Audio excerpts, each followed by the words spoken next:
Hello everyone. आज मैं जो मूवी आपको बताने जा रही हूँ वो बहुत ही मजेदार और बहुत ही फैंटेसी वाली मूवी है। इस कहानी में 3 दोस्त होते हैं जो भूत की खोज में निकलते हैं और इस भूत की खोज को करते करते उनकी मुलाकात एक भूत से होती है और वो उस भूत की मिस्ट्री सॉल्व करने की कोशिश करते हैं। इस दौरान उन लोगों को काफी रोचक जानकारियां प्राप्त होती हैं और लास्ट में कुछ ऐसा खुलासा होता है जिसके बारे में हम सोच भी नहीं। तो कहानी की शुरुआत होती है। कहानी में तकाकी नाम का एक लड़का है। तकाकी एक रेस्टोरेंट में आता है जहाँ पर पहले से ही एक लड़की उसका वेट कर रही है। तकाकी उससे पूछता है, हे क्या तुम सुबाकी हो? सेम टाइम पे एक लड़का और वहाँ पहुँचता है जिसका नाम है हिरोकी। और अब इतने में तकाकी बोलता है, हाँ हम तीनों यहाँ पर पहुँच चुके हैं।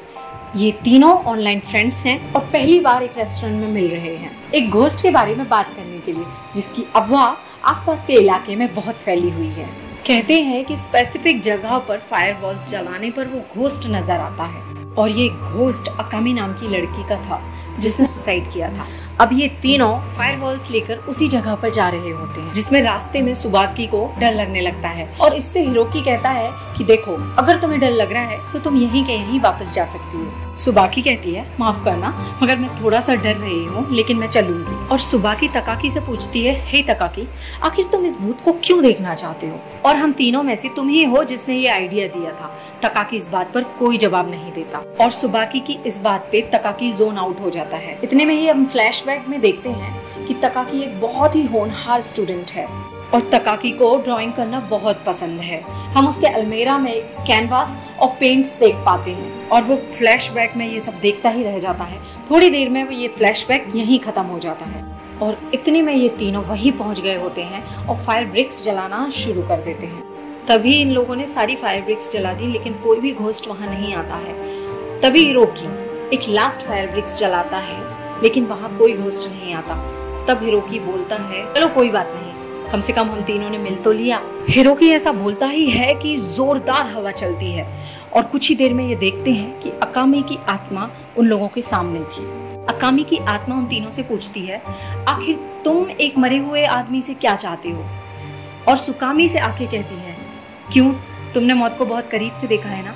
क्योंकि मुझे वही लोग देख सकते हैं जिन्होंने मौत को बहुत करीब से देखा हो। तभी हमें यहाँ पर एक और फ्लैशबैक दिखाई देता है जहाँ पर सुबाकी के फ्रेंड्स उसको बहुत बुली कर रहे होते हैं और उन फ्रेंड्स से परेशान होकर वो एक दिन सुसाइड करने का प्लान करती है और वो सुसाइड करने की कोशिश कर ही रही होती है कि एक लड़का आकर उसकी जान बचा लेता है। इतने में फ्लैशबैक खत्म होता है और सुबाकी सोचती है इसका मतलब है कि तकाकी और हिरोकी ने भी मौत को बहुत करीब से देखा है। तभी तकाकी नोटिस करता है कि वो एक जो फायर ब्रिक बचा होता है वो अभी भी जल रहा है। फिर अकामी की आत्मा उन लड़कों से पूछती है, मेरे बारे में क्या जानना चाहते हो? तकाकी कहता है कि मैं ये जानना चाहता हूँ कि आखिर घोस्ट इस दुनिया में रह कैसे जाते हैं। इस बात पे अकामी की आत्मा कहती है कि ये सवाल बहुत उलझा हुआ है, ये तभी पता चल सकता है तुम्हें जब तुम खुद घोस्ट बन जाओगे।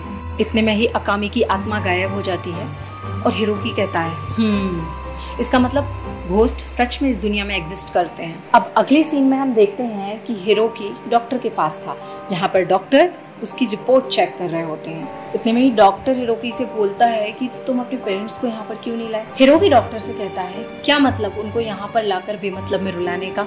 अब नेक्स्ट सीन में हम देखते हैं कि स्कूल में एक छोटा सा लड़का बास्केटबॉल खेल रहा होता है। तभी हिरोकी वहाँ आता है और वो लड़का हिरोकी से पूछता है, आखिर तुमने बास्केटबॉल खेलना बंद क्यों किया? तभी हिरोकी इमोशनल होकर बताता है कि डॉक्टर के हिसाब से उसके पास सिर्फ 9 महीने हैं, 9 महीने बाद वो मर जाएगा। अब दूसरा सीन आते हैं तकाकी की तरफ जहाँ पर वो एक पेंटिंग इमेजिन कर रहा होता है। इतने में उसकी माँ उसको आवाज लगाती है कि तुम पढ़ाई पर बिल्कुल भी ध्यान नहीं देते। उसके मैथ टेस्ट में बहुत कम नंबर आए हैं। अब नेक्स्ट सीन में हम देखते हैं कि ये तीनों दोस्त बात कर रहे हैं। तो सुबाकी कहती है, हे क्या हमने जो देखा था वो सच में घोस्ट ही था ना? इतने में ही सुबाकी की बात को आंसर करते हुए दोनों बोलते हैं, हम तीनों एक साथ ही भ्रम नहीं देख सकते, वो घोस्ट ही होगा। अब तकाकी बोलता है, चलो मैं फोन रखता हूँ, मुझे घर जाना है। और हम अगले सीन में देखते हैं कि तकाकी घर नहीं, वो उसी जगह पर पहुंच गया है जहां पर अकामी की आत्मा आई थी। अब तकाकी फायर ब्रिक्स चलाता है और अकामी की आत्मा उसके सामने आ जाती है। अकामी कहती है, शायद तुम पिछली मुलाकात से सहमत नहीं हुए। तकाकी कहता है, मैं तुम्हें जिंदा लगता हूँ लेकिन मैं ऐसा महसूस नहीं करता। कभी कभी तो मुझे ऐसा लगता है कहीं मैं मर तो नहीं गया। अकामी कहती है, ऐसा इसलिए हो रहा है क्योंकि तुम अंदर से मर चुके हो। तकाकी कहता है मुझे पता है। तकाकी कहता है मुझे पता है कि मैं अंदर से मर चुका हूँ, लेकिन मुझे ये बात एक घोस्ट से सुनने की बिल्कुल भी जरूरत नहीं। खैर, अकामी पूछती है अब तुम इस बारे में क्या करोगे? तकाकी कहता है मैं वही सोच रहा हूँ कि मैं क्या करूँ। तो तकाकी कहता है मैं ये सोचता हूँ कि यदि मैं घोस्ट बन जाऊँ तो क्या मेरी सारी सफरिंग्स खत्म हो जाएंगी? इतने में अकामी कहती है चलो अच्छा है, मैं तुम्हारी बॉडी से तुम्हारी सोल को बाहर निकाल रही हूँ। अकामी तकाकी की सोल को बाहर निकालकर आकाश में उड़ जाती है और आकाश में पहुंचकर तकाकी की आत्मा का हाथ छोड़ देती है और उसकी आत्मा सीधा नीचे पानी में गिर जाती है। और अकामी तकाकी से कहती है तुम अपने दिल में झांको और देखो कि तुम कहाँ जाना चाहते हो, तुम्हें तुम्हारी सोल वहीं लेकर जाएगी। और तकाकी की सोल एक एग्जीबिशन में पहुंच जाती है।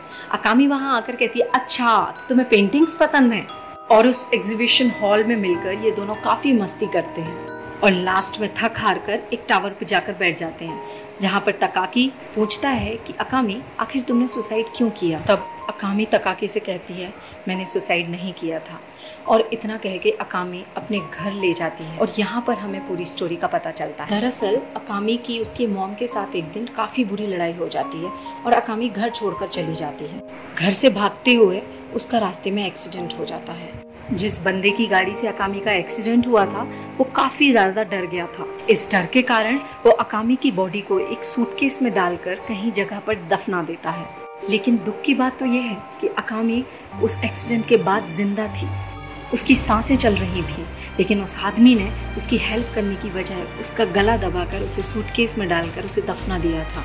और यहाँ अकामी की माँ अकामी का वेट कर रहे हैं क्योंकि उन्हें पता ही नहीं है कि उनकी बेटी मर चुकी है। अकामी तकाकी से कहती है कि वो अपनी बॉडी ढूंढना चाहती है और वो बोलती है कि मैंने अपनी बॉडी ढूंढने की कोशिश पहले भी की थी, लेकिन मैंने उस कोशिश से हार मान ली क्योंकि मेरी हेल्प करने वाला कोई नहीं था। अब अगले सीन में हम देखते हैं कि तकाकी उसी एग्जीबिशन हॉल में जाता है और तकाकी की माँ तकाकी को लेने आती है और उससे कहती हैं तुम्हें इस समय पर क्लास में होना चाहिए था, तुम यहाँ पर क्या कर रहे हो? तकाकी बताता है कि मैं अपने दोस्त को ढूंढ रहा हूँ। इतने में ही उसकी मॉम उसको चिल्लाने लग जाती हैं। वो कहती हैं कि दोस्त को ढूंढने से ज्यादा तुम्हारा फ्यूचर कीमती है।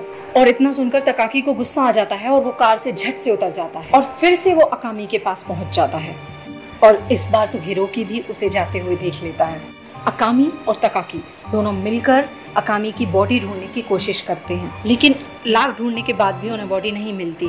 तकाकी कहता है माफ करना, हम बॉडी ढूंढ नहीं पाए। और तकाकी कहता है अब मेरा एंट्रेंस एग्जाम भी है और इसके बाद पता नहीं अब मुझे टाइम मिलेगा भी कि नहीं। इतने में अकामी कहती है ठीक है तकाकी, कोई बात नहीं, हम इस मिशन को यहीं पर रोक देते हैं और तुम्हें इससे भी ज्यादा इम्पोर्टेंट काम है करने के लिए। इतना कह के अकामी वहाँ से गायब हो जाती है। अब अगले दिन तबाकी हिरोकी और सुबाकी से मिलकर उन्हें सारी बातें बताता है और उन्हें हेल्प करने के लिए कहता है। तबाकी की सारी बातें सुनकर हिरोकी कहता है मुझे पता था कि ऐसा ही कुछ होगा, वैसे भी आजकल तुम बहुत ज्यादा ही कुछ उससे मिल रहे हो, कहीं तुम्हें उससे प्यार व्यार तो नहीं हो गया? इतना कह के हिरोकी वहाँ से जाने लगता है और वो कहता है मैं तुम्हारी कोई हेल्प वेल्प नहीं करूंगा। तकाकी लाख समझाने की कोशिश करता है लेकिन हिरोकी नहीं मानता। हिरोकी कहता है कि तुम लकी हो कि तुम्हारे पास एक फ्यूचर है, लेकिन हिरोकी ये कहकर वहां से भाग जाता है और सुबाकी हिरोकी के पीछे भागती है। वहीं तबाकी वहां से निकलकर अकामी के पास पहुंचता है और तबाकी और अकामी दोनों मिलकर बॉडी ढूंढने लगते हैं। सुबाकी हिरोकी के पास पहुंच जाती है लेकिन हिरोकी सुबाकी से जाने के लिए कहता है, लेकिन सुबाकी नहीं जाती और वहीं बैठ जाती है। और सुबाकी हिरोकी से कहती है कि मुझे नहीं पता कि तुम किस चीज से गुजर रहे हो, लेकिन मुझे मेरे स्कूल में बहुत बुली किया जाता है, जिसके कारण मुझे ऐसा लगने लगा है कि मैं जिंदा ही नहीं हूँ। मेरे लिए उस घोस्ट की तलाश एक जवाब की तलाश जैसी थी। हो सकता है तुम भी किसी अलग चीज से स्ट्रगल कर रहे हो और तकाकी भी अपनी लड़ाई लड़ रहा होगा। और सुबाकी हिरोकी से कहती है हम तीनों का मिलना कोई इत्तेफाक नहीं हो सकता। ना कहकर ये सीन यहीं पर कट हो जाता है और हम देखते हैं कि सारे फायर ब्रिक्स खत्म हो गए होते हैं, इसके कारण वो अकामी से नहीं मिल पाता और तकाकी काफी ज्यादा पैनिक करने लगता है। इतने में ही दोनों फ्रेंड्स भी वहाँ आ जाते हैं और अब ये सब मिलकर अकामी की बॉडी ढूंढना शुरू करते हैं और फाइनली इन्हें वो सूटकेस मिल जाता है। अब तकाकी अकामी से पूछता है अब क्या तुम गायब हो जाओगी? अकामी कहती है हाँ शायद ऐसा ही कुछ होगा। तकाकी वापस अपनी बॉडी में वापस लौटता है। तभी अकामी तकाकी की सोल से कहती है कि तकाकी शायद तुम्हें घोस्ट बनकर मजा आया होगा, लेकिन इस थोड़े से बिताए वक्त से तुम ये मत समझ लेना कि मौत बेहतर है, तुम्हें जीना होगा। तकाकी की सोल उसकी बॉडी में वापस आ जाती है। ये तीनों उसी जगह पर पहुंचते हैं। यहाँ तकाकी वापस आकर अपने दोस्तों के साथ आता है। यहाँ तकाकी पहुंचता है और उस जमीन को खोदने लगता है और जमीन को खोदते खोदते उसको नजर आता है एक सूटकेस। लेकिन तभी तकाकी जोन आउट हो जाता है और देखता है कि अकामी व्हाइट ड्रेस में उसके सामने खड़ी होती है, जो कि उसे उसी जगह पर उसे रुकने के लिए बोलती है। तभी हिरोकी और सुबाकी तकाकी को उठाने की कोशिश करते हैं और उसे होश में लाने की कोशिश करते हैं। तभी हिरोकी और सुबाकी तकाकी को जगाते हुए बोलते हैं वापस आ जाओ, और तकाकी अकामी से बोलता है कि मुझे वापस जाना होगा। अकामी उसे रोकती है और कहती है क्या मतलब है ऐसी दुनिया में जाने का जहाँ तुम्हें दुख के अलावा कुछ मिल ही नहीं रहा है। लेकिन तकाकी कहता है हाँ मुझे पता है मेरी जिंदगी कुछ भी नहीं है, सिर्फ बोझ है, लेकिन ये अभी खत्म नहीं हुई है। और सुबाकी और हिरोकी के जैसे मैंने भी सीख लिया है कि अगर आप चाहो तो आपके साथ कोई ना कोई खड़ा होगा। तकाकी कहता है अभी मेरा वक्त नहीं आया है, जिस दिन मेरा वक्त आएगा मैं जाऊंगा, लेकिन अभी मुझे जाने दो। और तकाकी के मन से अकामी की जो इमेज थी वो चली जाती है। इतना कहकर तकाकी होश में आता है और वह उस सूटकेस को देखता है जिसमें अकामी की बॉडी होती है और वो रोने लगता है। अगले सीन में हम देखते हैं कि अकामी के घर पे कोई नॉक कर रहा है। वहाँ पर उसको अकामी का पेंडेंट मिलता है। अब गर्मियाँ भी खत्म हो चुकी थी और तकाकी पूरे सीजन्स में सिर्फ गर्मियों का इंतजार करता है। फिर समर्स आते हैं और फिर तीनों मिलते हैं और वहाँ पे फायर ब्रिक्स जलाते हैं। हिरोकी तकाकी से पूछता है हेलो तकाकी, कैसी चल रही है तुम्हारी लाइफ? तकाकी कहता है अब जिंदगी जीना आसान तो नहीं है, लेकिन जी रहा हूँ। अब वो मॉम के साथ भी खुश है, वो पढ़ाई के साथ साथ पेंटिंग भी करता है। और यहाँ सुबाकी भी डटकर अपने दोस्तों की बुली का सामना करती है। इतने में सुबाकी देखती है कि हिरोकी की फायर ब्रिक बस खत्म ही होने वाली होती है। हिरोकी सुबाकी और तकाकी से कहता है कि तुम दोनों से मिलकर मुझे बहुत अच्छा लगा। और हिरोकी दोनों से कहता है मुझे माफ करना कि मैं तुम्हें गुड बाय किए बिना ही इस दुनिया से चला गया। हाँ, हिरोकी अब मर चुका है। ये बात रियलाइज होते ही कि हिरोकी का घोस्ट था, सुबाकी बहुत तेज रोने लगती है। इतने में ही हिरोकी सुबाकी और तकाकी से कहता है कि तुम दोनों अपनी जिंदगी बहुत अच्छे से जीना।